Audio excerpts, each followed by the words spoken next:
again, the modern technology. But by the way, the Institute of Biblical Defense, we have a website and stuff, but just don't email me. You can email the organization, but it takes about 3 weeks longer than regular mail to get to me because it's one of my researchers who has it. But okay, the New Age and pagan influence on the public schools, and more than one public. In fact, Bainbridge Island was really heavy into this with Eastern meditation right in the classrooms. Norman Geisler refers to Seattle as the New Age education capital of the I don't know about the world or of the United States, but basically, you can't say all men are created equal because that's a religious statement in a public school. So a teacher can't teach that God created the world, and that's why the world has meaning, and that's why there is such a thing as right and wrong. Teacher can't say that.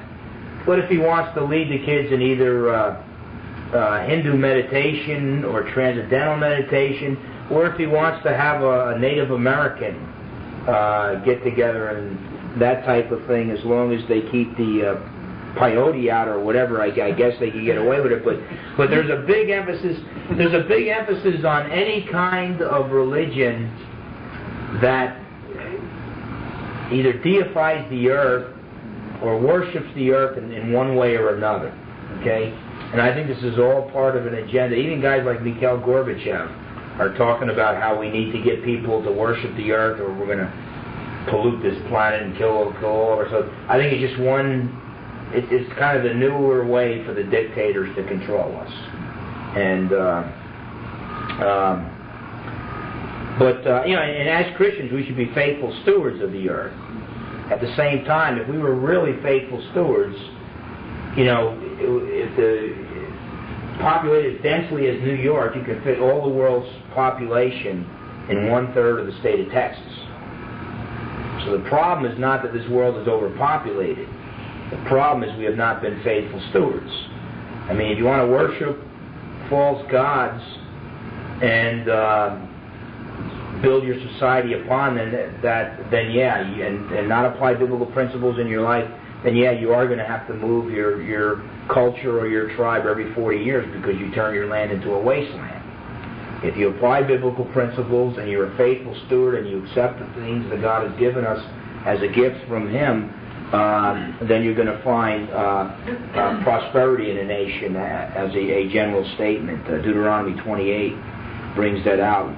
It applies, of course, to nations, not to each individual person. So if a guy's got more money in his bank account than you, he's not necessarily more spiritual. At the same time, if a nation is built on biblical principles and obeys those principles, that nation will prosper. God will prosper that nation. Values clarification, basically teaching the new morality or moral relativism. What's right for you is right for you. It doesn't have to be right for me, and vice versa. The concept said there's no such thing as right and wrong, and that's why you Christians are wrong to tell other people that they're wrong when they do things you don't. And it's totally contradictory system. Why Johnny can't read? Why Johnny can't pass his test? Well, Johnny's being told there's no such thing as right and wrong. Now, if somebody had given me that kind of information when I was in 1st or 2nd grade, I probably would not have, been able to go on in my education years later because, I was taught at an early age by nuns, and I had no choice. I was either going to learn and do what I was told and pass my test and be a good student, or I was going to see Sister Margaret Imelda again next year.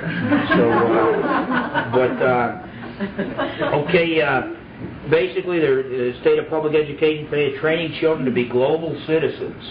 This has a lot to do with multiculturalism. I have no problem with people talking about the beautiful things of many different cultures. I'm half Portuguese and half Italian. Last thing on earth I want to do is forget about the beautiful aspects of the Portuguese and the Italian culture.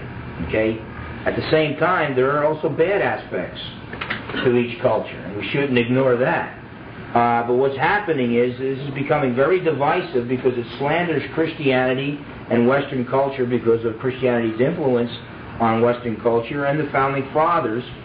And it shows any type of earth-worshipping culture. It only talks about the good things from that culture, and it ignores all the bad aspects. So it's an anti-Christian, anti-American agenda, anti-freedom agenda. If you can get people to worship, the Roman emperors most of the Roman emperors did not believe in the myths, okay?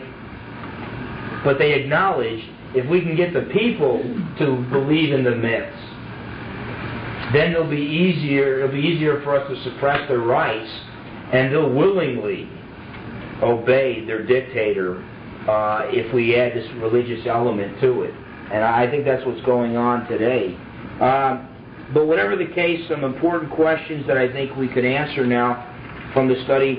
Who should educate the children? I think it's the parents, and based upon their religion, they are the ones that should educate the children, not the state. The state has a hidden agenda that isn't really as hidden as we often think if we would just look hard enough. What is the goal of education? Basically, the goal of education is real education, not indoctrination. You want to prepare people for life, and that's going to entail telling them right from wrong. A guy is not prepared for life if you tell him to do whatever he pleases. Then he gets on the highway, he gets his first car, and he finds out that people write him tickets when he's doing 80 miles an hour down the road. We need real education, not indoctrination. Question number 3, can education be religiously neutral? I agree with Gordon Clark. The answer is no. Some religious presuppositions must be made. Okay? There are religions that don't even believe in the existence of the physical world. So just to say this is a piece of chalk in my hand entails certain presuppositions that would contradict certain religions. Okay? And I still believe that if atheistic evolution is true, it's survival of the fittest. But if creation is true, then all men are created equal, and then human rights make sense. In a godless universe, human rights make absolutely no sense whatsoever. So this idea that they take Christianity out of the schools, and lo and behold, secular humanism, atheistic evolution becomes the predominant religion. But then man can't live on bread alone, as Jesus said. And so now the spiritual is re-entering the schools, but now it's in the guise of New Age pantheism. And then finally, what should we teach? You guys could probably answer this better than me, but I would say that we at least need to teach, obviously, reading and writing and arithmetic. We don't want our children to be easy to manipulate.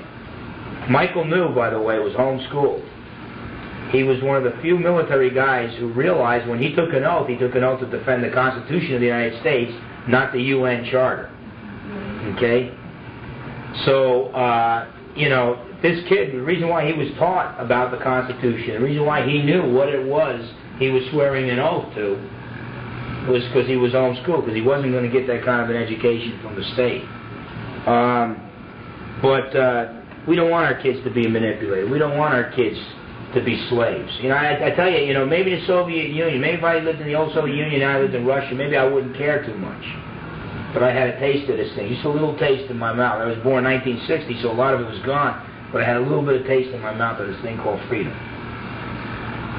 When I look in the eyes of my grandson, I don't want to turn over to him a society where the government's going to control every aspect of his life.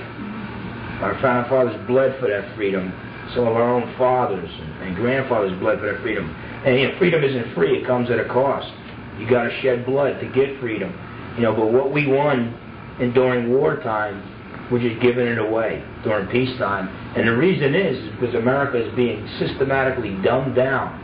And so I praise God that some people care enough to homeschool their children. But reading, writing, arithmetic, but also history. It's like the philosopher Santayana said, if we don't know the mistakes of the past, we're going to repeat them. Geography, religion, again, you can't educate in a religious vacuum. And so I believe the traditional Judeo-Christian heritage, the Christian religion, basically, we need to teach our kids within a Christian context. Traditional morality, we need to teach them about the United States Constitution. We also need to teach them political and economic theory, because if they don't know what good political and good economic theory is, i.e. the views of our founding fathers, then maybe they're going to fall for some of these pseudo solutions. Well, if you want to help the poor, just raise taxes and the government will do this and do that and do this and do that. And all they're doing is that the population of the poor gets bigger and bigger and bigger, and then they start dragging down people from the middle class in there. And free enterprise system, the opportunity is there. You can escape the vicious cycle of poverty. Looks like we don't have time for questions, but I think the next class starts in 15 minutes, so if you wanted to stay and ask a few questions, go right ahead. Again, if you want me to speak at your church, grab one of the pink flyers and then give me a call at the Institute. My latest book is on sale for $5, but I'll sell you 3 of them for $10. We want to really get them out in this area. We come out here like maybe twice a decade, so we would really like people to find out about us. But it's endorsed by some leading Christian thinkers: Gary Habermas of Liberty University, J.P. Moreland of Talbot School of Theology, 2 friends of mine. It's entitled "The God Who Sits Enthroned: Evidence for God's Existence." So, but that's all I have for you. God bless you.